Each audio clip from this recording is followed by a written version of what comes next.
And پہ آپ کو بچے گا زیرو روپے آپ کو بچیں گے، اور آپ 5 سال کے لیے اس بندے کے ملازم ہیں، غلامی کے طور پہ آپ کام کریں گے۔ 99% چانس ہے کہ آپ ورک ویزے کے لیے پاکستان سے اپلائی کریں گے تو آپ کا ایمبیسی انٹرویو لے گی۔ ایونچولی آپ کو اسٹڈی کے بعد تو دوبارہ ورک پرمٹ ہی لینا پڑتا ہے۔ اس ملک میں کوئی بھی جاب ڈھونڈنے کے لیے سب سے جو ضروری چیز ہے وہ سکل نہیں ہے۔ جو ورک ویزا پہ ہے وہ کون سی جابز اس کو الاؤ ہیں، اور اسٹوڈنٹ ویزا والے کو کون سی جابز کرنے کی اجازت ہے۔ السلام علیکم، میں اور حمزہ شنواری آج آپ کو یہ بتائیں گے کون سا ایسا ویزا ہے جس پہ یو کے آنے کا فائدہ ہے اور کس ویزا پہ آنے کا بہت بڑا نقصان ہے۔ تو اگر آپ پلان کر رہے ہیں 2025 میں یو کے آنے کے لیے، تو 2 ہی مین سٹریم کی کیٹیگریز ہوتی ہیں، ایک ہوتی ہے اسٹڈی ویزا اور ایک ہوتا ہے ورک ویزا۔ تو ورک ویزا کی کہانی میں آپ کو سمجھا دیتا ہوں اور اسٹڈی ویزا کی کہانی حمزہ شنواری آپ کو بتائے گا۔ تو ورک ویزا میں بھائی جان 2-3 ٹائپس ہیں۔ اگر تو آپ خریدے ہوئے ورک ویزے پہ آ رہے ہیں تو کسی صورت بھی ورتھ اٹ نہیں ہے۔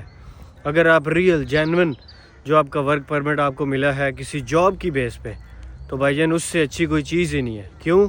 5 سال بعد آپ کو یہاں پہ پی آر یا ILR مل جاتی ہے، اور 5 سال جو آپ کے گزرتے ہیں نا وہ بھی آسانی سے گزر جاتے ہیں۔ یعنی کہ آپ نے 5 سال کے اندر جاب کی، پراپر جاب کے ساتھ آپ نے کمائی کی، اور جو آپ کا ٹیکس تھا وہ کمپنی نے پے کیا، آپ کو اچھی خاصی سیلری بھی ملتی رہی، آپ پاکستان بھی جا آ سکتے ہیں، لائف سیٹ ہے آپ کی۔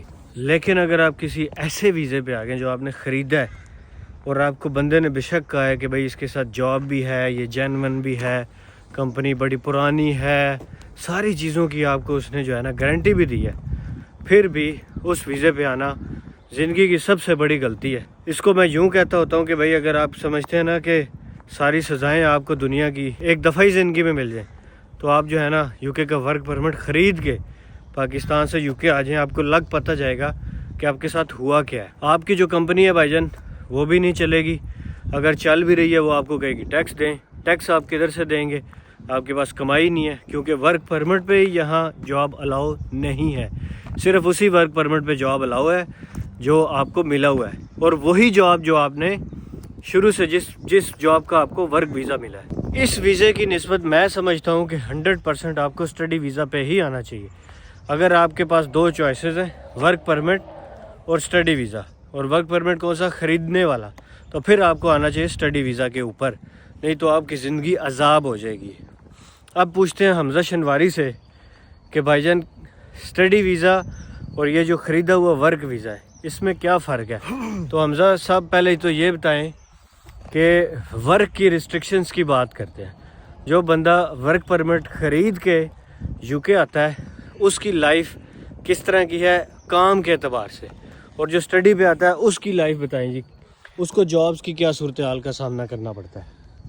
ابھی اس ٹائم پہ اگر کوئی بھی بندہ ورک پرمٹ لے کے آتا ہے تو میں اس کا تھوڑا سا آپ کو نچوڑ بتا دیتا ہوں۔ عام طور پہ اگر بہت اچھا آپ کا جینون ورک پرمٹ ہو نا تو اس کہانی کیسے چلتی ہے، جیسے اگر فار ایگزامپل میں ہوں نا، میری اپنی کمپنی ہے، تو میں اگر اپنے چھوٹے بھائی کو ورک پرمٹ دیتا ہوں تو ظاہر ہے وہ بہت ہی جینون ہوگا، اس سے جینون تو نہیں ہو سکتا۔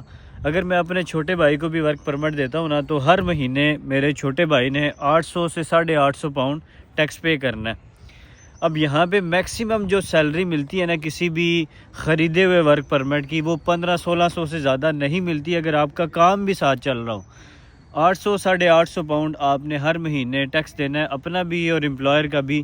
99% کیسز میں یہی ہوتا ہے، آپ نے وہ ٹیکس خود سے پے کرنا ہے، پیچھے رہ گیا 500 پاؤنڈ آپ کا گھر کا جو ہے وہ کرایہ وغیرہ ہوگا، اور آپ کا جو اگر آپ نے جو کھانا پینا ہے وہ تقریباً آپ کا 500 اس میں لگ جائے گا، پیچھے رہ گیا 200-300، اور وہ 200-300 آپ گاڑی اگر آپ نے رکھی ہوئی ہے تو وہ گاڑی کی انشورنس اور پیٹرول میں لازمی نکل جائے گا۔ اینڈ پہ آپ کو بچے گا زیرو روپے آپ کو بچیں گے، اور آپ 5 سال کے لیے اس بندے کے ملازم ہیں، غلامی کے طور پہ آپ کام کریں گے۔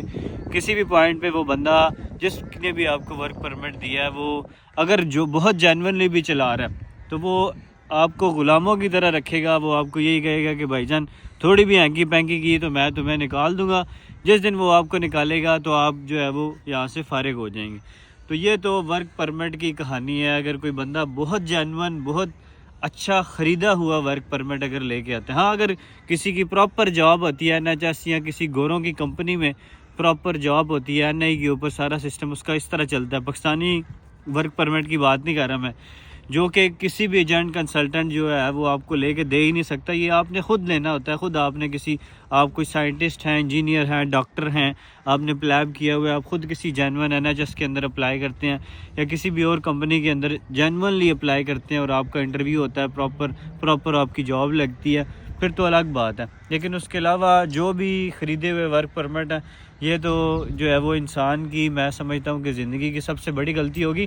اور اگر یہ سارا کام کرنے کے بعد اگر کوئی بندہ 5 سال سروائیو بھی کر جاتا ہے تو اس بات کی کوئی گارنٹی نہیں ہے کہ اس خریدے ہوئے ورک پرمٹ کے اوپر 5 سال بعد آپ کو ILR ملے گی یا نہیں ملے گی. دا ریزن از کہ کسی بھی پوائنٹ کے اوپر اگر کمپنی نے آپ کا یا اپنا ٹیکس پے نہیں کیا تو گورنمنٹ یہ کہے گی کہ بھائی آپ نے تو ٹیکس پے نہیں کیا تھا فلانے مہینے, اس کا مطلب ہے آپ گڈ کریکٹر میں نہیں آتے, آپ اچھے شہری نہیں ہیں, آپ تو ٹیکس کھاتے ہیں, تو اس کا یہ مطلب ہے کہ بھائی آپ ILR کے لیے ایلیجیبل نہیں ہیں. تو یہ چیزیں بڑا دھیان آپ کو رکھنی پڑیں گی ورک ویزا لیتے ہوئے. بھائی جان ورک ویزا کی تو آپ کو چٹھی نہ ہے اس ویزا کی جو آپ نے خرید کے آنا ہے. اس کے برعکس اگر آپ اسٹڈی ویزا پہ آ جاتے ہیں تو بھائی کیا فرق ہے اسٹڈی ویزا میں اور ورک ویزا میں, کیونکہ ایونچولی آپ کو اسٹڈی کے بعد تو دوبارہ ورک پرمٹ ہی لینا پڑتا ہے یہاں سیٹل ہونے کے لیے. تو بھائی جان کیا پھر فرق ہے اسٹڈی ویزا اور ورک ویزا کے اندر؟ اب جہاں تک اسٹڈی کی بات ہے نا, سب سے پہلی تو اچھی بات یہ ہے کہ یار اگر آپ نے بیچلرز کیا ہوا ہے, آپ ماسٹرز میں اپنی فیلڈ میں آتے ہیں, تو آپ ایک اچھی ڈگری UK سے انٹرنیشنل ڈگری لے رہے ہیں جو پوری دنیا میں ریکگنائز ہے. آپ دنیا کے کسی بھی کونے میں چلے جائیں, وہ ڈگری آپ کے پاس ہو تو وہ مانی جائے گی. جاب ملے نہ ملے وہ تو ایک سیکنڈری بات ہے, لیکن وہ ڈگری آپ کی پوری دنیا میں, امریکہ میں, آپ کینیڈا چلے جائیں, آپ آسٹریلیا چلے جائیں, ہر جگہ پہ وہ ریکگنائزیبل ہوگی, آپ کی وہ ڈگری ایکسیپٹ ہوگی. اس ڈگری کی بیس پہ آپ کو یورپ پورے میں جاب مل سکتی ہے, اگر UK میں نہ ملے آپ کو جرمنی وغیرہ میں مل سکتی ہے, آپ کو USA میں مل سکتی ہے, اور بھی جس جگہ پہ آپ اپلائی کریں گے وہ اس ڈگری کو کوئی بندہ جو ہے وہ ریجیکٹ نہیں کر سکتا, کیونکہ وہ UK کی ڈگری ہے. اور آپ نے پیسے کتنے لگائے ورک پرمٹ خریدنے پہ؟ لوگ لگاتے ہیں 25,000 پاؤنڈ, 20,000 پاؤنڈ. اس میں آپ کے پیسے پاکستان سے کتنے لکھے؟ صرف 4,000 پاؤنڈ یا 5,000 پاؤنڈ انیشیل جو ڈپازٹ آپ نے کرایا, باقی ریمیننگ تو یار آپ نے یہیں پہ ہی آ کے کمانی ہوتی ہے. سب لوگ یہیں پہ ہی آ کے کماتے ہیں. میں نے بھی کمائی تھی, آپ بھی آگے کما لیں گے, سب لوگ یہی کماتے ہیں. یہ سب سے بڑا فائدہ کہ کاسٹ جو ہے وہ اس کی کافی زیادہ کم ہے. سیکنڈ موسٹ امپورٹنٹ جو چیز ہے اسٹڈی ویزے کی فائدے کی, وہ یہ ہے کہ کسی بھی پوائنٹ کے آپ کو یہ خطرہ نہیں ہوتا کہ یار میرا جو امپلائر ہے نا وہ مجھے نکال دے گا اور میرا ورک ویزا ختم ہو جائے گا.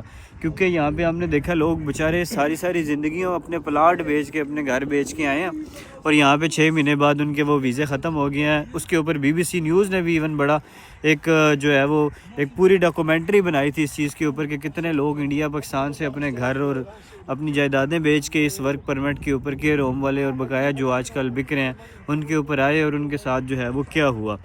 تو اس وجہ سے یہ آپ کو کوئی خطرہ نہیں ہے کہ یار میرا امپلائر بھاگ جائے گا یا میری یونیورسٹی بھاگ جائے گی یا میرا ویزا. اگر آپ کو ویزا سال کا ملا تو وہ سال چلے گا اگر آپ یونیورسٹی جاتے رہتے ہیں. ہاں اگر آپ آتے ساتھ یونیورسٹی نہیں جاتے تو پھر ظاہر ہے یونیورسٹی تو نکال دے گی, لیکن یونیورسٹی اگر آپ جاتے رہتے ہیں تو اوبویسلی یہ ویزا آپ کا چلتا رہے گا. اس کا دوسرا بڑا فائدہ یہ ہے کہ کسی بھی پوائنٹ پہ آپ کو ڈر نہیں ہے کہ یار میں نکالا جاؤں گا.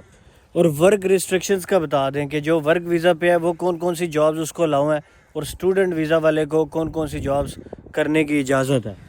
اچھا, جو ورک ویزے والا بندہ ہے نا, فار ایگزامپل اگر کسی کیئر پہ آیا تو وہ کیئر کی ہی جاب کر سکتا ہے, اس کے علاوہ کوئی کام نہیں کر سکتا. نہ اس کو کوئی کام دے گا, نہ وہ کسی قسم کے جو ہے وہ یہ سیلف امپلائمنٹ کے کام کر سکتا ہے, نہ ہی وہ کوئی بزنس کر سکتا ہے. وہ کوئی بھی کام لے دے کے بات یہ ہے کہ وہ صرف اسی کمپنی میں کام کر سکتا ہے جس کا اس کو ویزا ملا.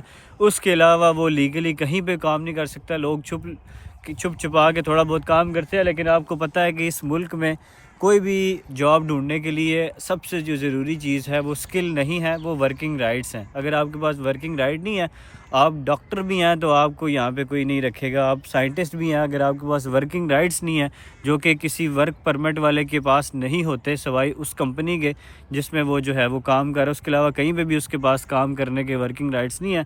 تو اگر ورکنگ رائٹس نہیں ہے تو آپ جو مرضی کر لیں, آپ اس ملک میں جو ہے وہ کام نہیں کر سکتے. اسٹڈی کی اچھی بات یہ ہے کہ اس میں ورک کی 20 آورس کی ریسٹرکشن ہے، لیکن یہ ریسٹرکشن نہیں ہے کہ آپ یہی کام کریں، آپ کوئی بھی کام کر سکتے ہیں، بس وہ سیلف امپلائڈ نہیں ہونا چاہیے. یعنی آپ بزنس نہیں کر سکتے، اپنا کاروبار نہیں کر سکتے جب تک آپ اسٹڈی میں ہیں. اس کے علاوہ آپ ہر قسم کی جاب جو ہے، جو بھی 20 آورز آپ کو الاؤ ہے وہ آپ کر سکتے ہیں. آپ سیکیورٹی، ڈیلیوری، اس طرح کے بہت سارے کام ہیں جو ان میں اچھے پیسے بنتے ہیں، لوگ کرتے ہیں، آپ وہ سارے کام کر سکتے ہیں. اور مزے کی بات یہ ہے کہ یار 1 سال کی پڑھائی، 2 سال کا PSW، اور وہ 2 سال کے PSW میں آپ ہر قسم کا کام، یعنی آپ اپنا بزنس بھی کھول سکتے ہیں، آپ سیلف امپلائڈ بھی ہو سکتے ہیں، آپ کچھ بھی کر سکتے ہیں، آپ جو بھی آپ کرنا چاہیں. آپ اپنے پیسے جو آپ نے پاکستان سے لگائے تھے وہ آپ بہت آسانی سے اس کے اندر جو ہے وہ پورے کر سکتے ہیں. جتنے بھی پیسے آپ کے لگے اس سے ڈبل ٹرپل پیسے جو ہے وہ لوگ عام طور پہ یہ کماتے ہیں. پھر اس PSW کے اندر آپ جینونلی اپنی فیلڈ کی جاب ڈھونڈ کے آپ جینونلی اپنے لیے ورک ویزا بھی ڈھونڈ سکتے ہیں، بجائے اس کے کہ آپ پاکستان سے 25-30 ہزار پاؤنڈ یا 20 ہزار پاؤنڈ، 15 ہزار، جتنے بھی کسی کا داع لگتا ہے وہ آپ لگا کے آئیں. اس سے بہتر یہ ہے کہ آپ جو ہے وہ یہ لیں، PSW میں اپنی فیلڈ کی جاب ڈھونڈیں اور اپنے لیے جو ہے وہ اپنی زندگی کو آسان کریں. اور اس میں یہ بھی ایڈ کر دوں کہ اگر آپ کو فیلڈ کی جاب نہیں ملتی، اسپانسرشپ جاب جسے کہتے ہیں، نہیں بھی ملتی مثال کے طور پر، تو بھائی UK ہی وہ واحد ملک ہے جو اسٹوڈنٹس کو سب سے ایزی ویزا دے دیتا ہے. آپ ایک دفعہ پاکستان سے نکلیں، پاکستان سے نکل کے ایک دفعہ آپ UK آ جائیں، کوئی مسئلہ نہیں. یہاں آپ کو جاب نہیں ملی، آپ اپنا جو ہے وہ چینج کریں مائنڈ سیٹ. آپ یہ نہ رکھیں کہ میں نے UK میں ہی سیٹ ہونا ہے، کوئی بات نہیں. یہاں سے آپ آسٹریلیا نکل سکتے ہیں، یہاں سے آپ USA نکل جائیں. یورپ کے کتنے 27 کنٹریز ہیں یار. اگر آپ کو یورپ کے 27 کنٹریز میں بھی جاب اپلائی کرنے سے نہیں مل رہی، UK کی ڈگری ہے آپ کے پاس، UK ریکوگنائزڈ ہے all over the world, USA میں جاب میں، تو اس کا مطلب یہ ہے کہ پھر آپ نے کہیں غلطی کی ہے. یہاں تو آپ کو جو ہے نا اپلائی کرنا نہیں آ رہا، یہاں کوئی اور مسئلہ ہے آپ کے اندر. تو میرے خیال سے اس ٹائم اگر آپ خریدا ہوا ورک پرمٹ لے کے آئیں گے تو اس سے اسٹڈی ویزا 100% بیٹر ہے. لیکن اگر آپ کو جینون ورک پرمٹ ملتا ہے UK کا پاکستان سے، تو اس سے اچھی تو پھر کوئی چیز ہی نہیں ہے. اب موسٹ امپورٹنٹ چیز آج کل جو ہو رہی ہے، میں اپنے بڑے قریبی کچھ لوگ ان کو یہ ساری بات سننے کے باوجود بھی نا وہ کہتے ہیں نہیں ہم کیونکہ اتنے پڑھے لکھے نہیں ہیں تو ہم ورک پرمٹ ہی لیں گے، یا وہ اس طرح ان باکس میں آ کے کہتے ہیں حمزہ بھائی ویزا بھیج دیں. اب ہوتا کیا ہے ان بیچارے لوگوں کے ساتھ کہ اب 99% چانس ہے کہ آپ ورک ویزے کے لیے پاکستان سے اپلائی کریں گے تو آپ کا ایمبیسی انٹرویو لے گی. وہ دیکھے گی کہ یار آپ جینونلی اس کمپنی کے اندر ایز اے جاب کرنا چاہ رہے ہیں یا بس آپ نے خریدا ہے. وہ آپ سے وہ سارے سوال پوچھے گی جو جس بھی جاب کے لیے آپ نے اپلائی کیا ہے اس کے لیے ضروری ہیں.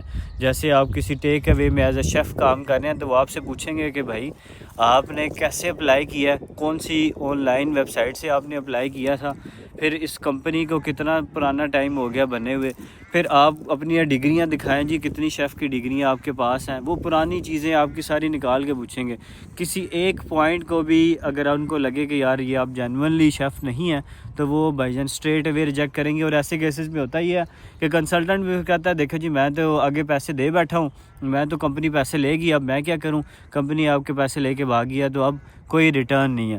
تو ایسی صورت میں پھر وہ بیچارہ اپنی ساری زندگی کی کمائی بھی لگا بیٹھتا ہے اور اینڈ پہ جو ہے وہ ذلیل بھی ہوتا ہے. یہ 99% چانس ہے کہ خریدا ہوا ورک پرمٹ آج کل نہیں لگتا. بہت ہی کم چانس ہے. جو بھلے وقتوں میں لوگوں کے کیئر والے لگ جاتے تھے اب وہ بھی نہیں لگتے. تو اس وجہ سے اس کو بڑا جو ہے وہ سینسٹیوٹیلی دیکھیں، کیونکہ آپ اپنے لیے اور لوگوں کے لیے مشکلات نہ پیدا کریں.